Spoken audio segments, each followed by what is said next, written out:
Сіздер міне біздерде бір ай бойы жиналған бір үйден екі тұрғын тұрамыз. Үстінде біздер астыңғы жертөледе екінші тағы адам жалдап тұрады. Осы екі кісінің бір айда жиналған пластик қалдықтарын қараңыздаршы. Менің жарты бойымен бірдей. Осыған қарағанда табиғатқа біз қанша зиян келтіріп жатырмыз. Осы пластик қалдықтары қазіргі заманның зиян қалдықтарының бірі деп аталады.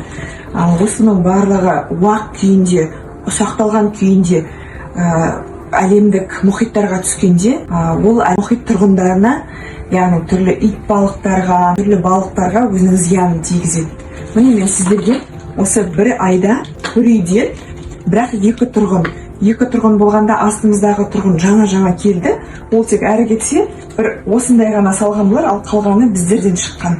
Яғни түрлі дүкендерде мысалы қазір пластиктен жасалған ыдыстарға салатын азық-түліктерден босатылған ыдыстардың көбі. Осыны ертең біздерде алып кеткелі жатыр. Мен алып кетпей тұрып, осыны сіздерге көрсетуді жөн көрдім.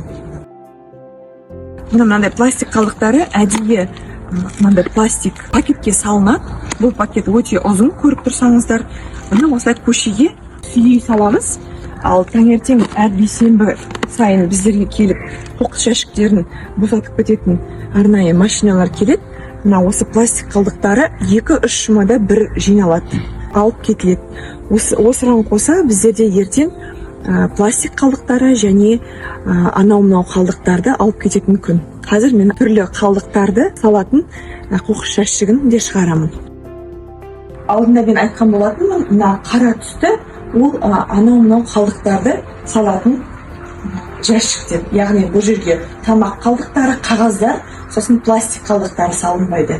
Яғни басқа түрлі қалдықтар осының ішіне сақталынады. Ертеңгі бейсенбіде біздерде осы түрлі қалдықтар мен пластик қалдықтарын алып кететін күн. Менің көрші атамның осы қоқыс жәшігі, мен енді бұл кісімен екеуміз кезектесіп бір-біріміздің жәшіктерімізді шығарамыз. Бүгін енді ол кісі мына жаққа шығарып қойған, сондықтан мен апарып тастайын, ертең ол кісі екеуміздің жәшіктерімізді кіргізетін болады. Міне осылай көршілік бір-бірімізге қарым-қатынас, сыйластықты осылай білдіреміз. Көріп отқаныңыздай, біздерде бұндай қоқыстар әр бейсенбі күні шығарылады. Сондықтан сәрсенбі күні сағат кешкі 6-да біздерге Санныс әкімшілігінен арнайы қосымша бар. Сол қосымша арқылы біздерге еске салу келеді.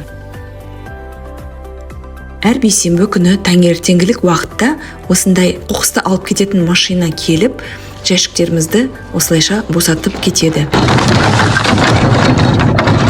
Пластикті азайту тек экобелсенділердің емес, әрқайсымыздың қолымызда. Бүгін бір бөтелкені сұрыптаңыз, ертең жер беті сізге алғыс айтады.